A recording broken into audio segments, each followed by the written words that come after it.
बाटो त कति राम्रो भयो सरर। अब पानी हल्का हल्का मात्र पर्दै यो माटोलाई दबाउँदै गर्दै चाहिँ अति राम्रो हुन्थ्यो होला। सरर परेको देखिएछ भाइ बाटो त। अब के गर्ने?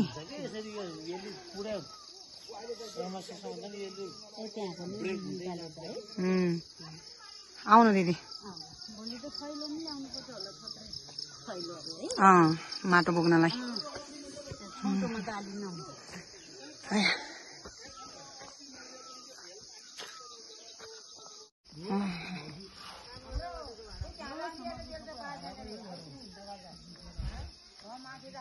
ल हजुर हो। हिजोको जति बेला भयो रहेछ, अब छुट्ने बेला भएको अवस्था है।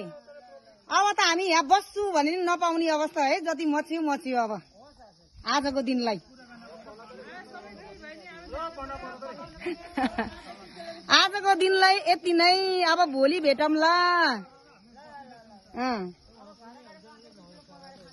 पर्यो खानै पर्यो फेरि पकाएर। ल अब यहाँको बान्नु पनि रेडी अवस्थामा होइन म। लौना आउनु फेरि त्यसो नभन्नु न। ए जानी होइन नि, नजानी गरेर बान्नु राखेको बाछो र मिलेर अनि कहाँको।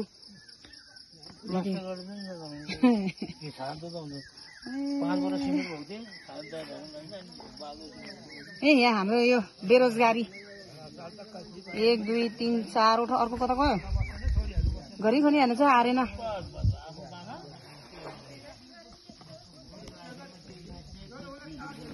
तर्बे च्याम्बरम कति लेमुना भाइ। आधा भन्दा बढी भ्याल खाइमु थे।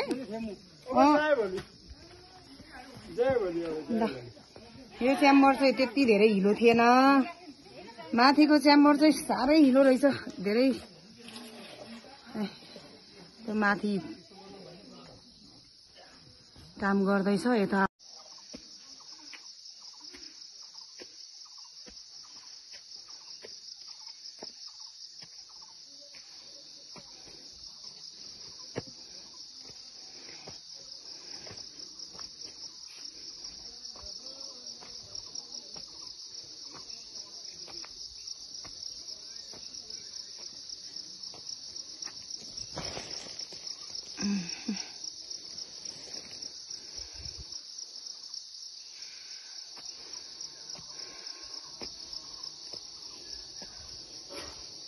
ए देउता रुचहर धीरे हाल घिम।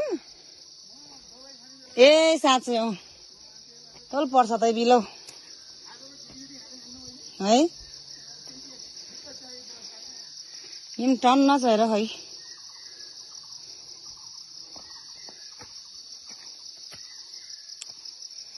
लौ अब खाजा खाइयो के अरे। अब फेरि काम अघिको काम यहाँसम्म हो। अब यहाँबाट फेरि काम सुरुवात फेरि हुने भयो। यहाँ खाजा खाएपछि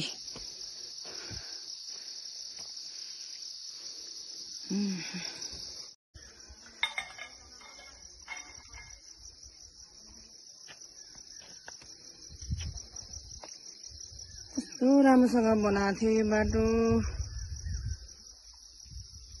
तर अब यो बर्खाको भल बाढीले यस्तो गरिदिँदो रहेछ। हाम्रो चेलीबेटी भोज खाने बेलामा त यहाँसम्मै आएको थियो सानो मोटरहरू, स्कर्पियो, जिपहरू। आज चाहिँ बाटोको अवस्था साह्रै मन दुख्दो भइरहेछ। यस्तो छ यो अब यस्तो चिरा फारा। साँच्चै मान्छे हिँड्न नि गाह्रो परिरहेछ यहाँ। त्यसले गर्दा यता पनि क्षति पुग्छ। अब चाहिँ यता चाहिँ त्यसरी नै तलतिर बान्नु लगाएर यसलाई गाह्रो लगाएर बचाउनु पर्ने हुन्छ होला।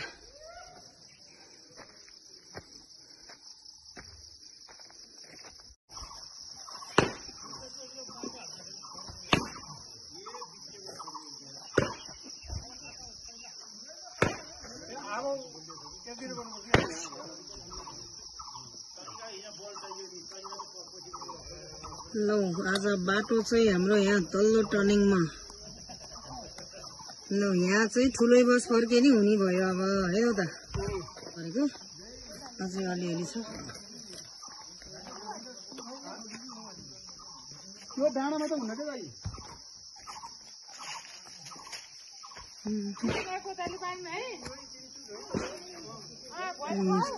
चमकले पुरिएछ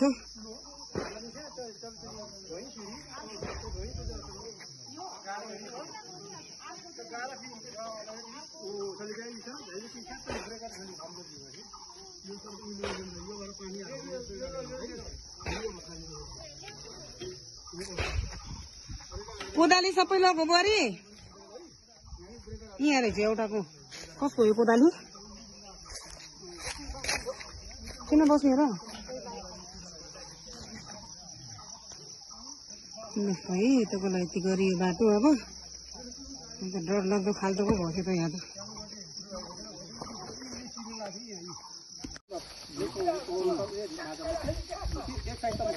ल है हाम्रा बिना भाउजूले पुरा जोडतोडले काम गर्दैछ है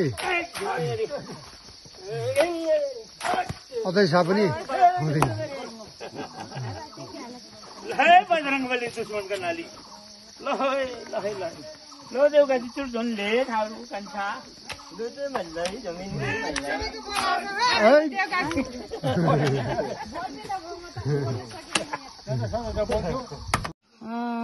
यो हाम्रो माथिल्लो च्याम्बर म यहाँ यत्रो पुरेको माटो हिलो माटोहरू हाम्रो यो ठुलो भाइ बाबुले यहाँ निकालेर फाल्दै गरेको अवस्था आधा भन्दा बढी फालिसकेको अवस्था हो अब यति त सिद्धाउन पर्ने होला नि बाबु है अर्को एकजना साथी नै आएर फाल्न पाए हुन्थ्यो ल यत्रो यहाँबाट आएको यो हिलो माटो गगेको माटोहरू बलौटे माटो यो माटो पनि फेरि तपाईँ फेरि त्यो खाल्टोमा पुर्नलाई काम लाग्छ सुकेपछि ढुङ्गाहरूसँग मिलाएर ल जे भयो नि कडा एक्सर्साइज भयो है बाबु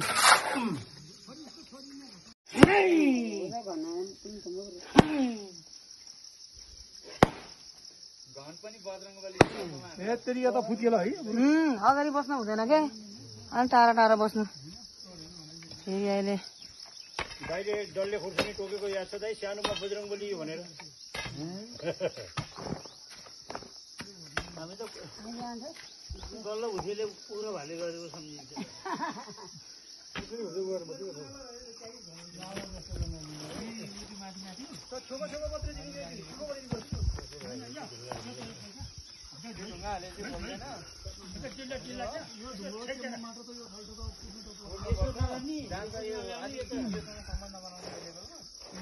यो माथिबाट झरेको माटोलाई अब सबै त निकालेर ढुङ्गा र माटोले यो खाल्टो पुर्दै